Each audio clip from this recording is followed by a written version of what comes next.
I want to get to this Cam Sutton stuff because that is the guy, I think, the unsung hero that we don't talk enough about, which is a good thing. I mean, we always say if you don't talk about your number one corner, then you know what? That's usually he's doing something right. I thought it was interesting. Yesterday, I decided, you know what? I want to compare Cam Sutton's, 4 games this year for the Lions to some of the top corners in the NFL. It is just 4 games, but it's still impressive.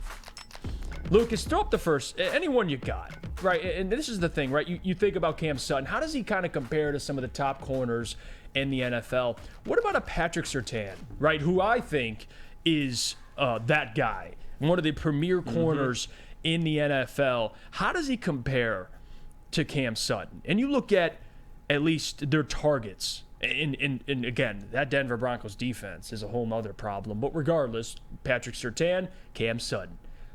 How do they compare? Well, you look at Patrick Surtain, at least the advanced and the defensive stats there.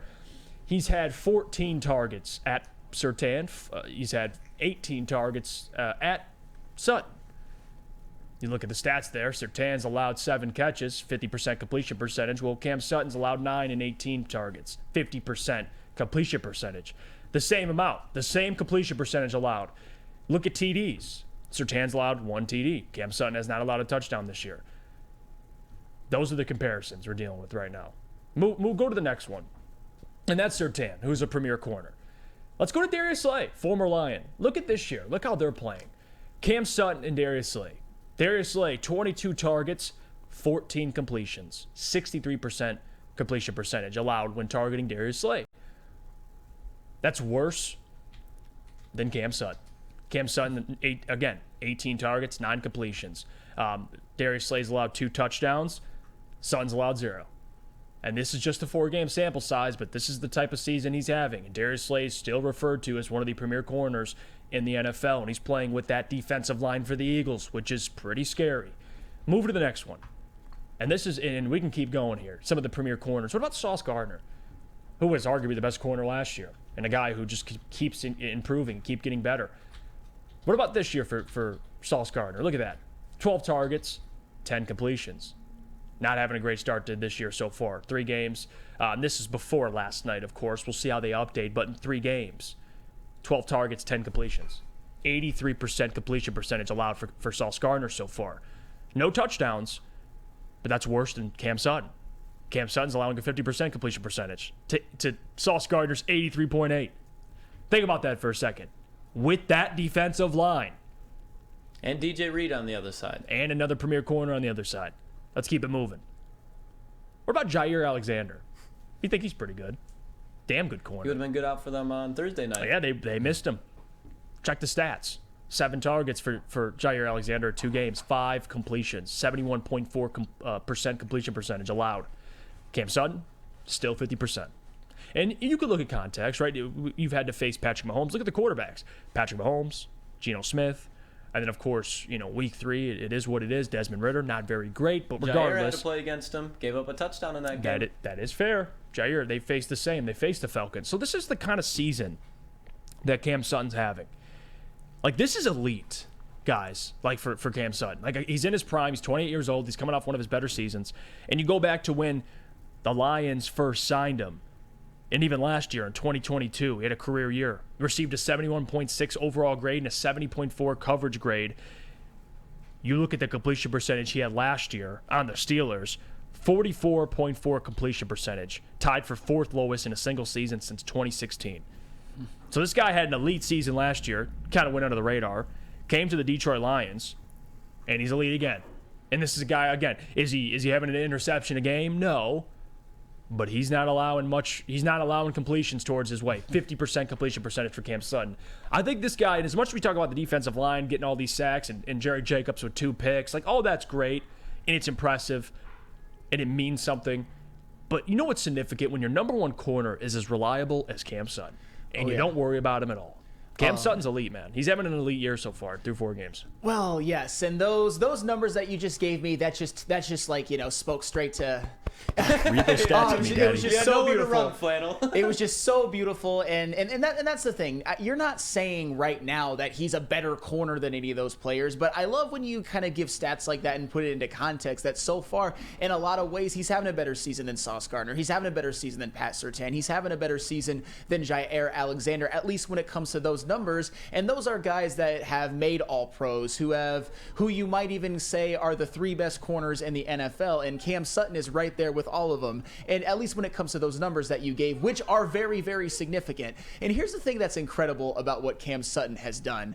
You don't even really talk about him or think about him when you talk about Detroit Lions defensive players having great seasons. He's had one of the quietest, very good seasons that I've ever seen a Detroit Lions player play. Because when you think of this Lions defense, here's the things you think of before you think of Cam Sutton. You think of the dominant run defense. You think of Aiden Hutchinson. You think of a resurgent Aleem McNeil. You think of Brian Branch in his Defensive Rookie of the Year campaign. You think of Jerry Jacobs in his kind of up and down season, but in the last game having 2 interceptions. You think of all the secondary injuries to C.J. Gardner-Johnson, to Kirby Joseph. Emmanuel Mosley hasn't played yet, which further makes what Cam Sutton has done all the more impressive because he hasn't had his bookend corner at the other end of the field. I mean, Jerry Jacobs has been solid at times, but ideally you would like to have Emmanuel Mosley and Cam Sutton, and that hasn't happened yet in any of the games. And you also think of a guy like Alex Anzalone, you think of Derek Barnes, and then maybe, just maybe after that, then you think of Cam Sutton. But when you really lay out those numbers, when you really look at what he's done,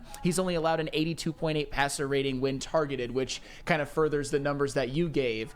Cam Sutton has, when you have a number 1 corner who can shut down half the field, he hasn't completely shut down half the field, but he's done way more than enough, especially with a 50% completion percentage allowed and only allowed 9 receptions this season. That's a little bit more than 2 per game, and he hasn't allowed a touchdown yet. So Cam Sutton, I think he has been everything that we could have wanted him to be and more, and this defense as a whole is playing at a level that we are very, very happy about. And Cam Sutton has been one of the quietest great contributors of this defense, and what you really just laid out there just kind of shows it, especially when you put his numbers up against some of the elite of the elite. Cam Sutton's right up there. Yeah, he is, and that's the whole point of this discussion, right? Is he, look at the receivers he's faced. Again, you open up against Kansas City. Yeah, they didn't have Travis Kelce, but still, if he was torched and he didn't play well, he'd be getting talked about. But he did. Yes. So now everyone just says, well, he's supposed to play well. No, I'm not with that. I think if you play well, you deserve credit, and he did. Now, his worst game was against Seattle. He had 7 targets his way and allowed 5 completions for 71.4% completion percentage, but that was the whole defense. They just didn't play well in general. And you look at the rest of the corners that I kind of brought up there: Darius Slay, Sauce Gardner, Jair, Surtain. You can make an argument he plays on the most unproven defensive line, right? Sauce with Quinn and Williams and the rest of those guys. Like Jair, even the talent the Packers have. Pretty good defensive line. Patrick Surtain, Broncos defense, but regardless, you move on. Darius Slay with the fit and the Eagles and what they have. You talk about what helps your secondary, a significant pass rush. Well, the Lions, as unproven as they are, they've been getting after the quarterback the last 2 weeks. It's been helping Cam Sutton. Brian Branch has been solid. And don't worry, I'll get to Brian Branch later in the week because that's another guy I do want to cover and break down. I was going to do Aiden Hutchinson as well, like kind of compare these guys to top of their position, because there's a lot of players you can go through for the Lions for that. But I think Cam Sutton and the deal you got him on, a 3-year, $33 million deal to be your number 1 corner in his prime, is looking like a steal. And I think as it goes on next year and the year following, it's going to look even better. Like, this is a guy that you don't worry about. And you brought it up, Sam Flannel. He doesn't even have his number 2 corner next to him. No, he doesn't. He's got Jerry Jacobs, who's been solid. He's also had some bad games as well. He's kind of been up and down. But that should, make him worse. They don't have anybody on the other end you could consistently trust, and they don't throw Cam Sutton's way, which is impressive. That means something. It's like Sauce Gardner. He only had, a handful of picks last year, and Lucas and me were always brought up. Tariq Woolen had a better year, but they were never throwing at Sauce Gardner. Like, that's impressive. When you make the offense go away from you. That's what Cam Sutton does. And you know what else Cam Sutton does, Jeff? And we should have played it coming out of the break, but this right here, this is why I love Cam Sutton so much, because not only does he play like that off the field, but this is what he does inside the locker room. That's a great win today. Great win today. That's just a start for us, though. We got to keep building. But you know what time it is? We starting up in the division. Let's go. We in the division this week, and we got to set the tone. Set the tone. What better way to go in somebody else's backyard and set the tone? Take care of your bodies. Come in tomorrow. Let's ready to work. Let's get family on 3. 1, 2, 3. He does it all. And you know what he did? What'd he do? He set the tone. When you do this to the Packers' best playmaker, coming off the edge on a triple option, that is how you set the tone. Cam Sutton, and like you guys already said, and I don't have to keep preaching over and over again, no Emmanuel Mosley. He's only going to get better, but this guy is amazing in the run and in the pass game, and he's doing this with 2 weeks, arguably with little defensive pressure on the quarterback. And as much as we love Brian Branch, I can promise you that Cam Sutton has to do a lot with Brian Branch's success. Not saying that Brian Branch wouldn't have success, but the fact that you have a rookie out there playing on that level, I guarantee half the time he's like, just making sure with Cam. Cam is no doubt the veteran presence in that locker room. He's the leader of this defense outside of Alex Anzalone and Aiden Hutchinson. And I think this guy's just going to keep improving. And when Emmanuel Mosley comes back, wait till you see how much better he looks. Because when you have another guy, because you're going to have Jerry Jacobs going to cornerback 3. Kirby Joseph's going to come back. Emmanuel Mosley coming back. He's holding down the secondary right now outside of Brian Branch, and I can't wait to see more of him. Yeah, you talk about all the traits that Cam Sutton possesses. Reliable. He's consistent. You bring up his leadership qualities, like the football IQ, tackling ability. Like he's a complete corner. Now, I saw Brandon Katz kind of say he's not a number 1, he's a number 2. He's playing like a number 1. He's playing above his ceiling. He's playing like that's the thing though. Like he's playing like a number 1. I just brought up number 1 corners and showed you them with better defensive lines, and he's playing better. Like with less talent around him. That means something. And that's, coaching's helped that whole defense and that defensive line. I think, Aaron Glenn's been putting those guys in good positions, but Cam Sutton's position is one-on-one. Like, make a play, don't allow a catch. And Cam Sutton's been doing that. 50% completion percentage allowed. That's elite. And he's coming over from Pittsburgh, too, where he's damn near doing the same thing. Mike Tomlin was a DB's coach. That's how he got his foot into the NFL.